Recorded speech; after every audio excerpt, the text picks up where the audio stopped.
Hello and welcome to the Business Standard Morning Show. I'm Kanishka Gupta. It's the 4th of September 2023 and here are the questions we will be answering today. Has inflation become a political imperative? How is Delhi getting ready for the G20 Summit? Why are mid and small caps defying global uncertainty? And Hindenburg 2.0, what is OCCRP? With elections drawing close, inflation is once again taking the center stage in the realm of politics. The government has taken a host of measures to ensure that it does not derail the ruling party's prospects. Export curbs have been imposed on several food items like onion, rice and wheat. Price of domestic LPG cylinders was slashed by 200 rupees. And more steps are likely in the store. So has inflation become a political imperative? Abhijit Kumar and Sanket Kaul have the answer.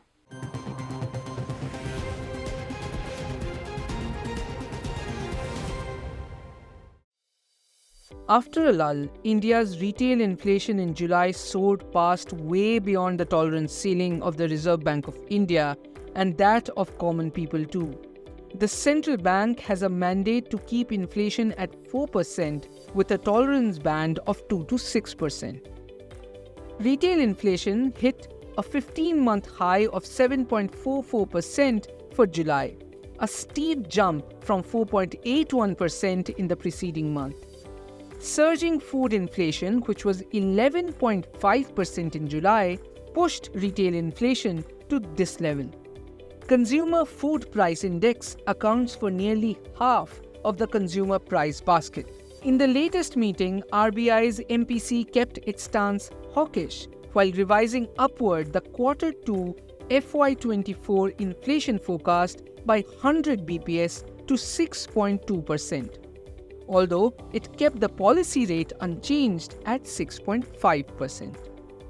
Meanwhile, experts believe that record low August rain is likely to pose another set of problems going forward.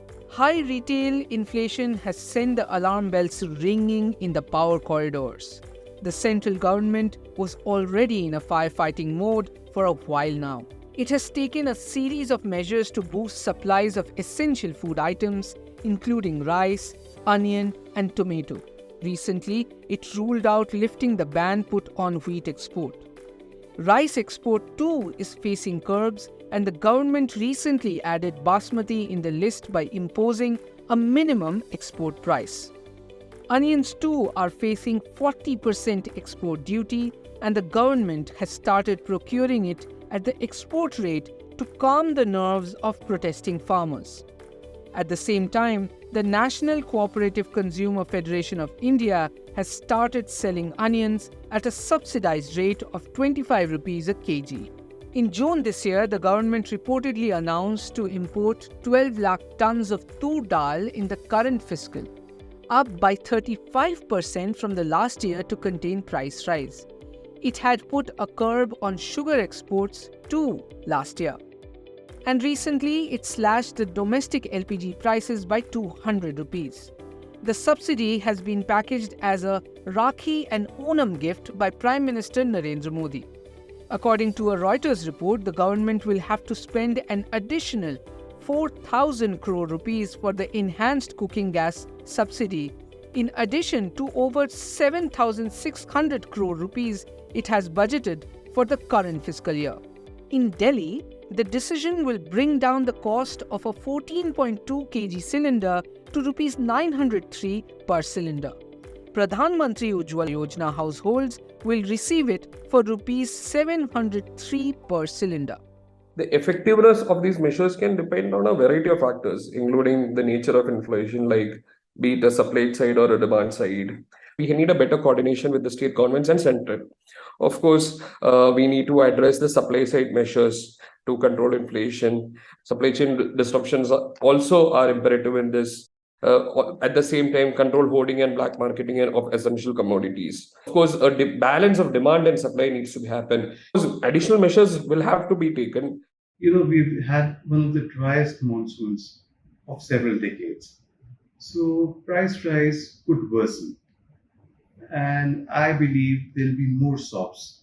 Probably even LPG cylinder subsidy might be increased, as it's been promised by several state governments already. A national daily citing a recent CSDS survey has indicated that 13% of the respondents saw inflation as their biggest issue ahead of the elections. According to a leading national daily, studies have suggested that inflation has been one of the key factors during elections, although not the main. The results over the years have varied for the incumbent parties. Like in 2009, UPA won the election despite inflation crossing the 10% mark. So, do the government's political fortunes depend on inflation this time? Several factors that contribute to an electoral verdict. But yes, inflation is a crucial factor. Historically, we know BJP lost its Delhi government in 1998 because of rising onion prices. It wasn't such a big factor going by the Lokniti CSDS data in 2019. But the last few months would tell you that is again becoming a factor. In Karnataka, for example, Congress made it the LPG cylinders as a symbol of inflation. And the Prime Minister has spoken frequently since then how his government has succeeded compared to previous governments in controlling inflation.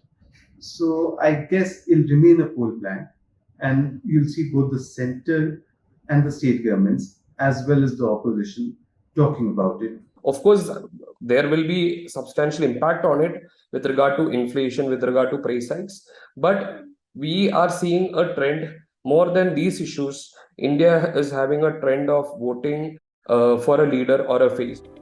Inflation control measures might disturb the government budget maths, but it will soothe the nerves of the common man who has been hit by soaring prices. Experts believe as the 2024 election approaches, the government's ability to manage inflation may be a pivotal factor in determining its political fate.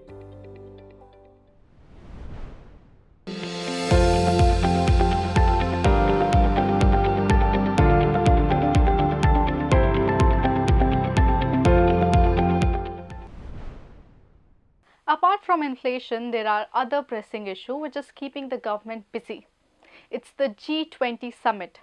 Heads of nations from most of these countries will congregate in Delhi this week for the crucial meeting. So, how is the national capital gearing up for this mega event? Tariq Ahmed does the recce.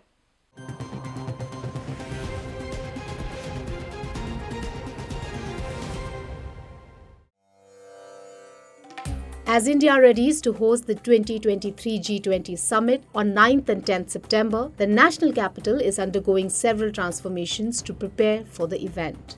For an event that will be attended by the head of states representing 85% of the world's GDP and two-thirds of the global population, the National Capital Region has its roads, parks and squares revamped and its security measures to a T. The Delhi government has announced holidays from September 8 to 10 for all public and private institutions, including banks. But hospitals, pharmacies and milk booths will remain open. Several traffic restrictions will be in place in South and Central Delhi. It's reported that most luxury hotels in Lutyens, Delhi have their bookings closed and many flights to and from Delhi might be cancelled during the summit days. The summit will be held at the newly inaugurated Bharat Mandapam at Pragati Maidan, constructed around the theme of Vasudhaiva Kutumbakam, which is also the theme India has chosen for its G20 presidency. Bharat Mandapam is the biggest conference and exhibition venue in India, which can seat 7,000 people.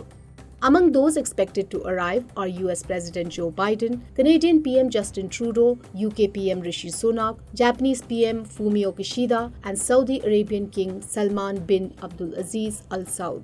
Most visiting delegates will be staying in hotels situated in Lutyens, Delhi area.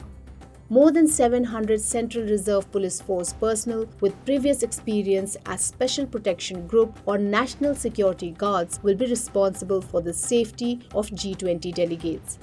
Sashastra Seema Bal troops will be in charge of the security of the family members and spouses of heads of states. According to the Special Commissioner of Delhi Police, only emergency vehicles will be allowed inside the ring road and several routes will be redirected. More than 10,000 police personnel will ensure smooth traffic movement in the city. In order to provide medical assistance for the G20 attendees, the Delhi Health Department has formed 80 teams of doctors and nursing staff. Delhi government has placed 5 public and 3 private hospitals on high alert during the summit days. To spruce up the city ahead of the summit, prominent flyovers like Safdarjung, Bikaji Kama Place, Nauroji Nagar, South Extension along with subways, foot-over bridges and other inner roads connecting the IGI airport have also undergone beautification work. Theme-based paintings and wall art representing India's diversity are showcased in the areas around hotels, airport and the event venue. Speaking about the preparedness for the summit, architect and urban planner Rutul Joshi refers to London's preparations for the 2012 Olympics, which was instrumental in building long-term infrastructure.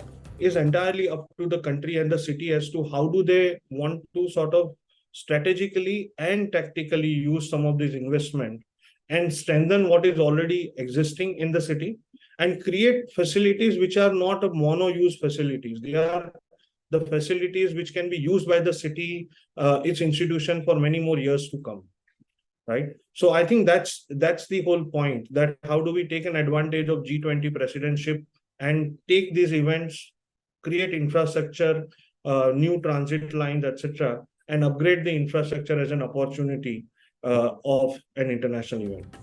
In the past few days, traffic and security personnel have been conducting rehearsals of the movement of convoys from IGI airport to hotels and to the summit venue. The 2-day event will leave behind a spruced up and transformed Delhi that flaunts street arts, better sanitation, flood-proof underpasses, encroachment-free streets and the remarkable Bharat Mandapam, India's largest meetings and exhibition destination.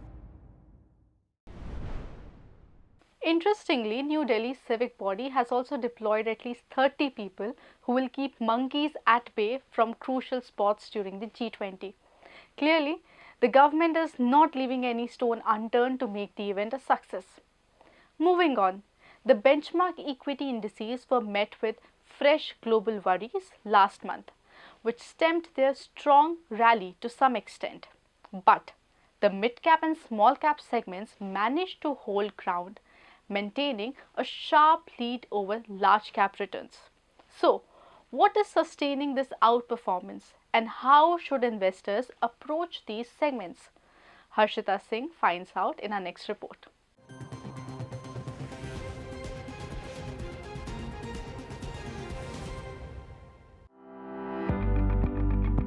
Frontline indices Sensex and Nifty declined 2.5% each in August as they faced hiccups due to fresh global uncertainty on interest rate hikes and higher inflation.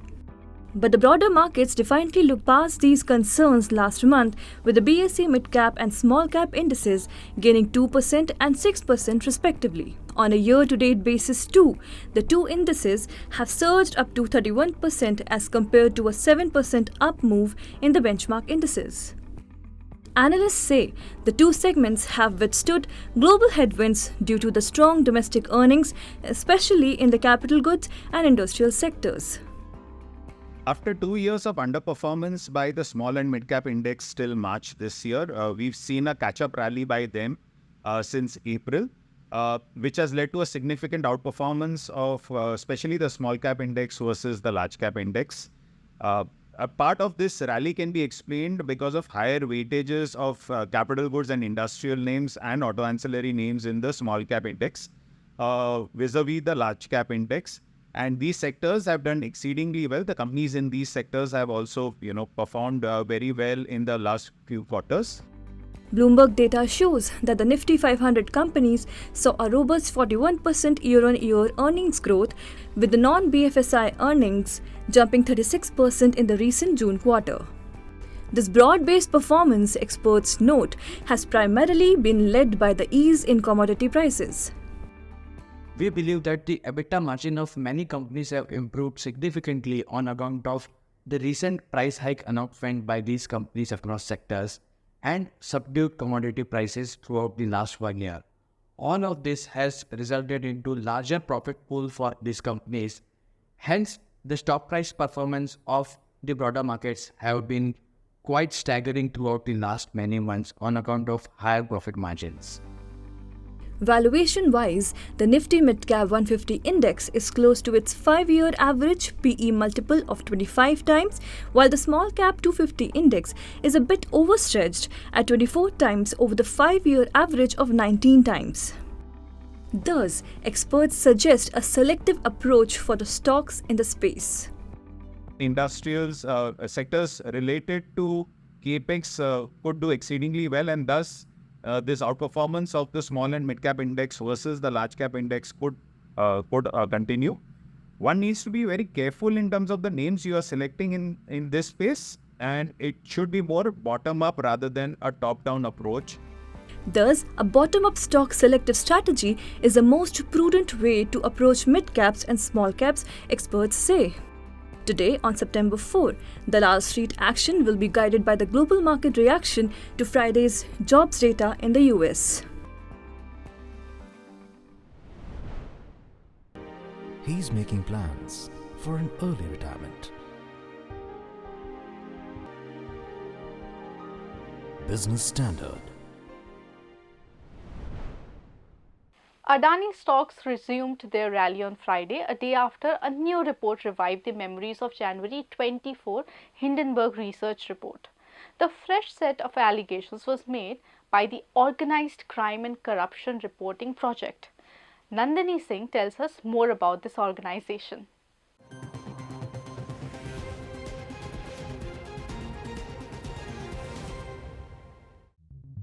Organized Crime and Corruption Reporting Project, or OCCRP, calls itself an investigation reporting platform that was formed by 24 non-profit investigative centers that are spread across Europe, Asia, Latin America, and Africa. The organization was founded in 2006 by Drew Sullivan and Paul Radu.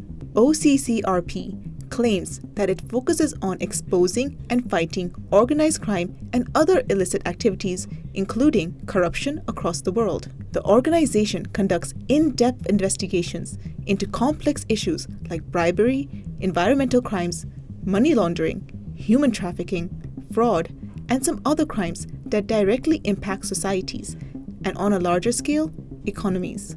According to its own figures, OCCRP's reporting since 2009 has directly led to 398 official investigations, 621 arrests and sentences, 131 resignations, and more than $10 billion in fines levied and money seized. It has also been involved in several high-profile probes, including various investigations into Russia's oligarchs.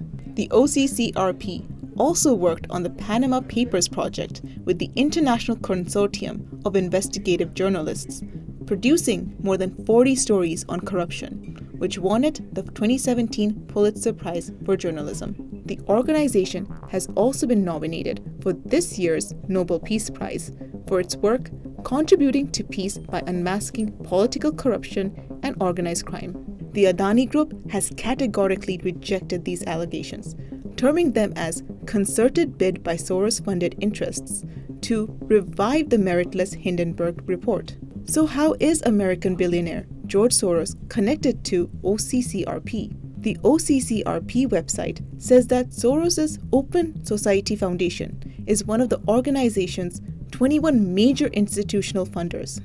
After fresh allegations against the Adani Group, OCCRP released findings from another investigation, this time targeting Mumbai-based multinational mining company Vedanta Limited.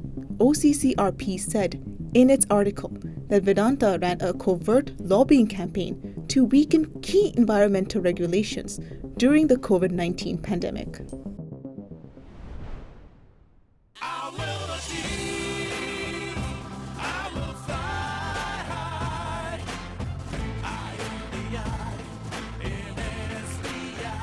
I'm backed by the the nation's trusted bank, SBI, the banker to every Indian.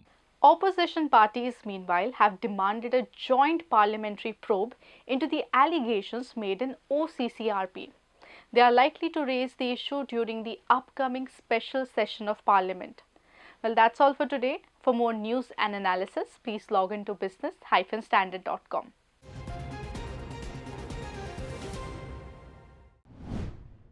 If you like this video, share it and subscribe to Business Standard.